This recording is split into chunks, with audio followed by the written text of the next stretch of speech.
কেতিয়াও স্বীকাৰ কৰিলে নেকি ইতিমধ্যে গৈছিল নহয় তেওঁ কৈছে যে কোনো কাৰণে চৰকাৰে নজনাকৈতো কোনো পাকিস্তানলৈ যাব নোৱাৰে।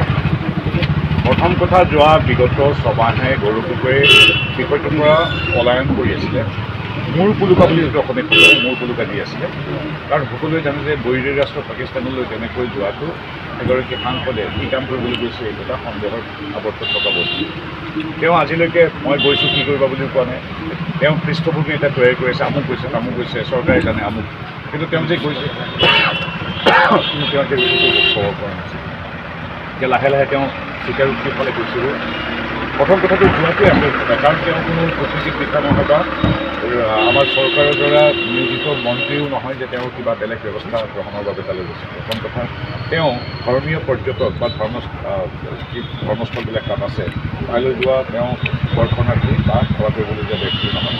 না তেওঁ ব্যৱসায় কৰিছে তাত, না তেওঁ অনুমতি লৈ ক্ৰিকেট বা হকী খেলিবলৈ গৈছে, ৰাজনীতিক হিচাপে গৈছে, বহুদিনৰ কাৰণে আছে তাত, কি কৰিছে এইটো সকলোৱে জানে। গতিকে আৰু তাৰ পৰা আহি তেওঁ কিদৰে প্ৰশ্ন সুধিছে, তেওঁ কিদৰে পাকিস্তান এম্বেচিলৈ শতাধিক ল'ৰা ছোৱালী লৈ গৈছে, বেলেগ এম্বেচি নাপালে আৰু পাকিস্তান এম্বেচি পালে। গতিকে তেওঁৰ গোটেই কথাটো এটা সন্দেহৰ অৱস্থাত আমি 10 তাৰিখৰ অপেক্ষাত আছোঁ।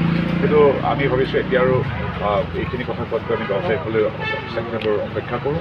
তাৰ মাজত আমাৰ বহুত কথা আছে। নিযুতমণি আঁচনিৰ পৰা অৰুণোদয় আঁচনিলৈকে, ব্ৰহ্মপুত্ৰ টানেলৰ পৰা ভূপেন হাজৰিকাৰ আমি দিৱস উদযাপন কৰিম 8 তাৰিখে।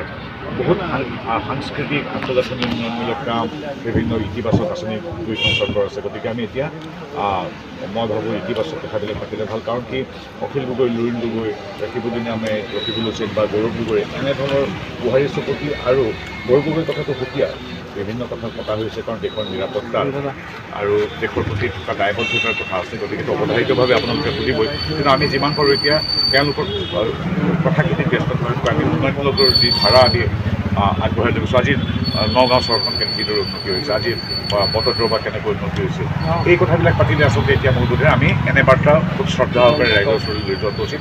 এতিয়া আৰু অখিল গগৈ কাক কিমান অশ্লীল ভাষাৰে গালি পাৰিছে এই কথাত আমি ব্যস্ত নহওঁ। আৰু গৌৰৱ গগৈ কামটোতো সাংঘাতিক কৰিছে। স্কুলৰ ছাত্ৰ ছাত্ৰীও আজি প্ৰশ্ন সুধিছে, তেওঁক কংগ্ৰেছৰ মানুহে প্ৰশ্ন সুধিছে, তেওঁ এতিয়া তেওঁৰ হাতত কোনো যুক্তি নাই, তথ্য নাই, উত্তৰ নাই। তেওঁ এতিয়া কৈ আছে যে আমুকো গৈছে, আমুক চনত আমুক গৈছে, এইবিলাক কথা কৈ তেওঁ নিজেই য'ত বিৰাট ভাল কাম এইটো বুজাবলৈ গৈছে। কিন্তু তেওঁ পাকিস্তানলৈ যোৱা, পাকিস্তানৰ পৰা তেওঁৰ ঘৰৰ মানুহে বেতন পোৱা, নিজৰ সন্তানক নিজৰ মাতৃভূমিৰ যি আমাৰ নাগৰিকত্ব সেইটো কৰ্তন কৰি বেলেগৰ কাৰণে আবেদন কৰা, তেওঁৰ সহধৰ্মিনী 20বাৰতকৈ অধিকবাৰ পাকিস্তানলৈ যোৱা, তেওঁ সকলোকে বাদ দি কেৱল পাকিস্তানলৈ গৈ স্পেচিয়েল ট্ৰেইনিং লোৱা বা দিয়া, পাকিস্তান দূতাবাসলৈ গৈ এই কথাবিলাক এতিয়া মানুহে গম পাইছে। এতিয়া আৰু এইটো ৰাজনৈতিক কথা নহয়, দেশৰ প্ৰতি থকা দায়বদ্ধতা, দেশৰ প্ৰতি থকা নিৰাপত্তা, দেশৰ প্ৰতি থকা শ্ৰদ্ধাৰ কথা ইয়াত আছে। গতিকে তেওঁ ইতিমধ্যে লাহে লাহে স্বীকাৰ কৰি আহিছে।